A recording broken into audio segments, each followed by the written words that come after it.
Have you ever looked up from your phone or out a bus window and realized you've been living inside your own head for what felt like minutes, only to discover an hour disappeared?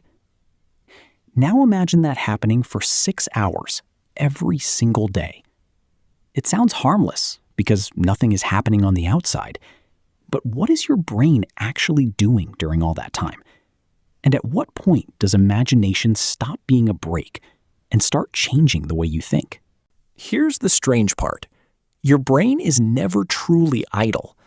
Even when you're staring into space, a network of brain regions called the default mode network becomes highly active. Neuroscientist Marcus Reichel helped discover this system after noticing that the brain burns almost as much energy at rest as it does during many tasks. It's like your mind switches from driving on the highway to wandering through thousands of side streets. Sometimes that's incredibly useful. It's where creativity, future planning, and remembering your life often come from. But 6 hours is different. Think of your attention like a path through a field. Walk it once, and the grass bends a little. Walk it every day for years, and eventually you've built a road.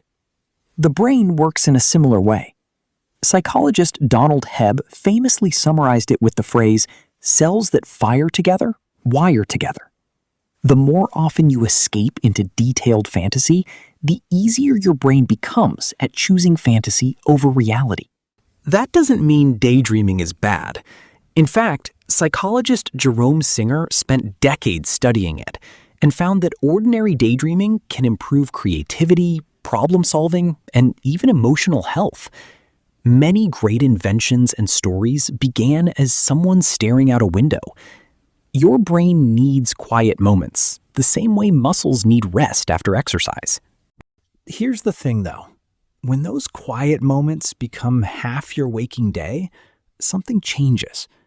Every hour spent inside an imagined world is an hour not spent practicing real conversations, solving real problems, or building real memories. Imagine paying your rent with Monopoly money. It feels valuable while you're playing, but it doesn't work when the bills arrive. The same can happen with endless fantasy. Your imagined victories create temporary satisfaction without producing real progress.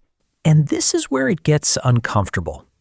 Research led by psychologist Jonathan Schooler found that mind-wandering often makes people less aware of what they're actually doing. You read pages without remembering them. Someone talks to you, and you realize you missed every word. Life begins to happen in the background, while your imagination takes center stage. Some people experience this so intensely that researchers like Eli Sommer have described a condition called maladaptive daydreaming. These aren't just occasional fantasies. They're elaborate stories that can last for hours and become difficult to control, sometimes interfering with work, school, relationships, and sleep. It's not officially recognized as a separate mental disorder in major diagnostic manuals, but growing research suggests it can cause real distress for some people. But it goes deeper than lost time. The brain learns from repetition, not intention. If every stressful moment is followed by escaping into fantasy, your brain slowly starts treating imagination as the automatic solution to discomfort.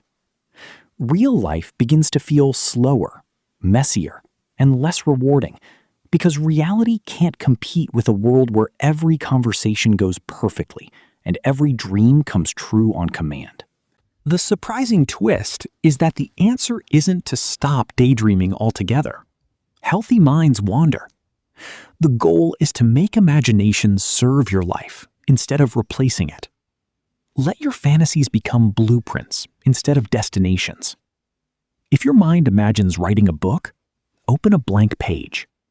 If it imagines having deeper friendships, send the first message.